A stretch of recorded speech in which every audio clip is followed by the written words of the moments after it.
Barbie Fortesa, abay finally nagsalita na sa isang interview at babaeng dinadawit sa hiwalayang Jack B. Thank you so much. Naging magkarelasyon kami na parehas na kaming may pinapahalagang image and reputation. So, naging malinaw sa amin na pagdating sa karera, walang pakialamanan. Pagdating sa trabaho, walang pakialamanan. And ako, I know what I want. Alam ko kung anong career path ang gusto ko. Naging magkarelasyon kami na parehas na kaming may pinapahalagang image and reputation.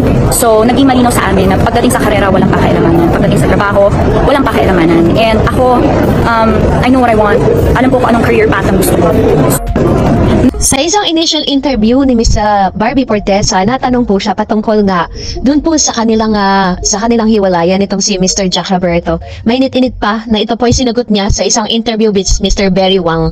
So kung gusto niyo po mapanood yung kabuuan ng video na yan, you can go to his channel dahil pagkatapos ng ginulat ni Barbie Fortesa and Jack Roberto nang i-post niya ang kanya pong breakup post dun po sa kanyang ex-boyfriend na si Jack Roberto ay kumalat na at talaga naman pinag-uusapan ng ilan sa mga naging dahilan ng hiwalayan. Pero this time, mas lumilinaw na po ang ilan sa mga spekulasyon na hindi si Barbie ang tinatawag na cheater, kung hindi si Jack Roberto ang siya pong itinuturong nag-cheat at meron pong isang babae na parang dinudugtong sa pangalan ni Mr. Jack Roberto.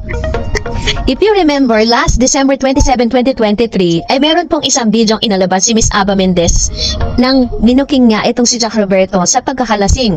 Nasabi nga dito na napaka-touchy daw. Sabi niya, tinugdukan na ng Bibmax sex siren na si Aba Mendez ang kumakalat na issue kaugnay sa kanila ng aktor na si Jack Roberto. Recently lang kasi nag-viral sa social media ang ilang pictures at videos ng dalawa na spotted na magkasama sa isang party. For the very first time, nagsalita nga si Aba at binigyang linaw ang mga naging katanungan ng mga marites matapos usisain ng ilang content creator na si Madam Lamon Queen.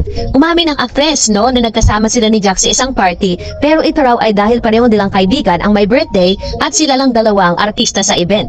So dahil po sa pag-aming ito po yung itinuturong dahilan na first time na magkita itong si Aba Mendez at si Jack Roberto at nasundan pa ito. Nasa ibang 5-star hotel kami, doon kami kumain uminom kasama yung mga malalapit na kaibigan ng my birthday. So nag-inuman, nagkatuwaan na si Jack medyo nakainom na rin, sabi ni Aba. So sabi niya pa, nabanggit din daw di umano ng sexy actress na since silang dalawa lang ang artista, may mga nag-request na magpa-picture sa kanila. Kaya ginawa nila, nag-ikot sila sa bawat table upang makapagpa-picture ang mga bisita na present sa party. May mga gusto magpa-picture sa aming dalawa ni Jack, sabi niya. So bawat table pinupunta namin at magkatabi kami ni Jack. At dito po talagang umingay yung yung mga spekulasyon na si Aba po, sinabi niya na very touchy nga daw itong si Mr. Jack Roberto kapag nalalasing. Pero ito na, bago pa ang breakup post si Barbie Fortesa kay Jack Roberto, ay may mga naunang quotes po sa ina ng kapuso actress na si Mami Ami. Dahil kinumpara ni Barbie sa kanyang Instagram, IG, na hiniwalayan nila ni Jack matapos sa 7 taong relasyon at naging usap-usapan sa IG ng ina ni Barbie kung saan binago nito ang mensahe naglalaman ng salitang did quit. Ang original na mensahe tinawasid ng nanay ni Barbie ay no one knows how much you went through this year but you stay strong and didn't quit. So sa quote malinaw na isinulat na I'm so proud of you, sabi niya. Ibinahagi ito sa kanyang Twitter. At sa gitna na nga ng pinagdaraanan ni Barbie, hindi niya iniwanan ng taga-suporta niya, ikaw pa rin ang aming prinsesa Barbie. Ganito po katindi yung kanyang support dun sa kanyang anak. At talagang ipinakita po ng ina nitong si Miss Barbie Fortesa na talagang sobrang supportive siya at alam niya kung ano yung pinagdaanan ng kanyang anak. Samantalang dahil dati nang naling ang pangalan ni Jack Roberto sa star na si Aba Mendez, may mga nag-aakusa nga sa kapuso actor na nag-cheat ito kay Barbie kaya napuno na actress at nakipaghiwalay. So marami po kasi mga naglalabas ang news about that, and ang pangit lang kasi parang nakakaladkad yung pangalan nitong si Miss Barbie Fortesa na sinasabing si Barbie daw di umano ang nag-cheat kay Jack dahil meron po siyang kalab team na si David Licauco.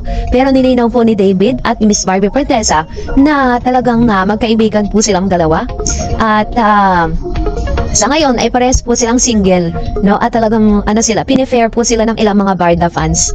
And as of this moment, pagkatapos lumabas sa mga chika patungkol kay Aba at Jack Roberto, ay wala pa naman pong inilalabas na any statement na nanggaling po mismo kay Jack ang pag-amin, dahil sino ba naman po ang aamin sa ganitong katinding kasalanan, di ba? Ibig sabihin, all throughout starting ng October ay talagang red flag na daw di umano itong si Jack Roberto para kay Miss Barbie.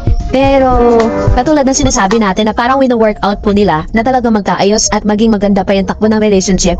Pero dahil nga sa mga chika at sa mga nababalitaan ni Barbie Fortesa patungkol kay Jack, doon na po siya nag-decide na talagang tapusin na yung kanilang relasyon at pumasok sa panibagong taon nang may kanya-kanya silang buhay. So yun po yung ilan sa mga nasagap nating mga info with regards to that. So antayin natin kung anong magiging komento ni Aba Mendez patungkol sa isyong ito.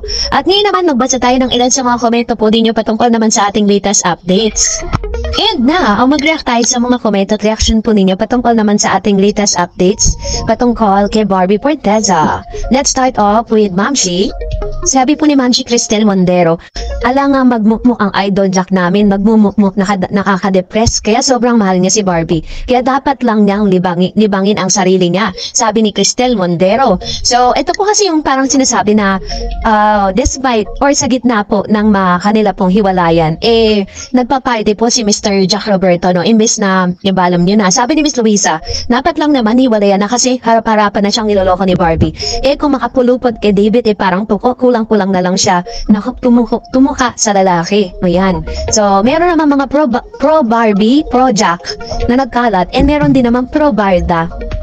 So anyways, opinion po ninyo yan, kaya naman igagalang po natin yan. Sabi naman po ni Mamshi Rodora, hindi talaga sila meant to be, no? Basta kung saan masaya si Barbie, go lang, tuloy ang buhay. Napakatagal mong nagmahal, pero binaliwala ka lang niya. Okay lang yan, Barbara. Focus yourself in your career. More blessing and more project to you. Love you. Ayan. So ito naman po yung isa sa mga nagmamahal kay Miss Barbie Fortesa. Alam niyo po, wala naman talagang legit na makapagsasabi sa totoo at legit na dahilan ng hiwalayan nila.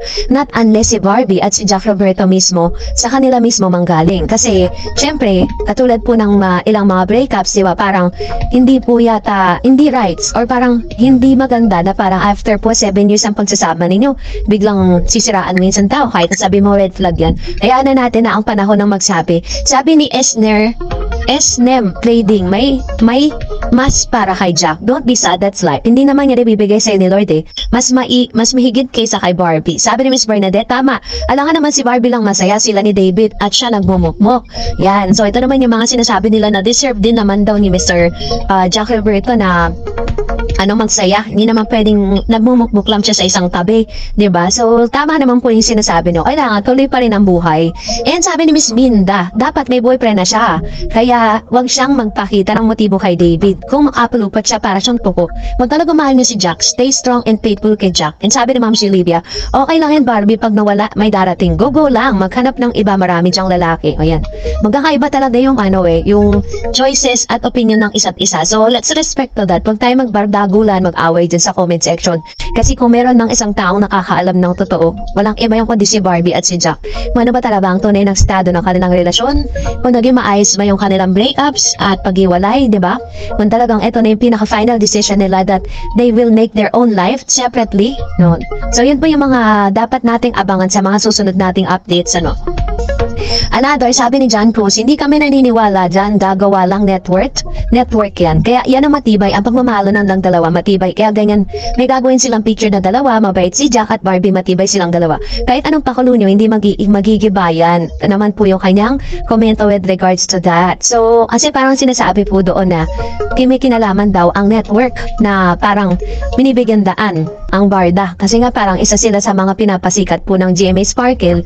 Pero kailangan mag-sacrifice ang relationship ng Jack B, which is maling-mali at hindi po gagawin ng GMA Sparkle na panghimasukan ng kanilang personal na buhay at sisirain ng kanilang magandang relasyon dahil lang po sa karir. Hindi po yung totoo.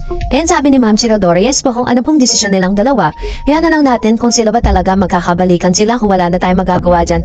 Basta tuloy lang ang buhay, Barbie. Madami nagmamahal sa'yo. More project for you, love you. Huwag mo lang pansinin. Huwag mo na lang pansinin ang mga bashers na baka buti mo tao lalo na sa family mo. So I wish more project to you 2025 and God bless. Ayan. Thank you Ma'am Rodora Crisostomo sa inyo pong komento at maraming salamat sa lahat ng mga komento po ninyo at opinion, So that's it for today. For more videos and updates, please don't forget to like and subscribe, and please don't forget to follow my Facebook page, Dar Eds TV. God bless everyone!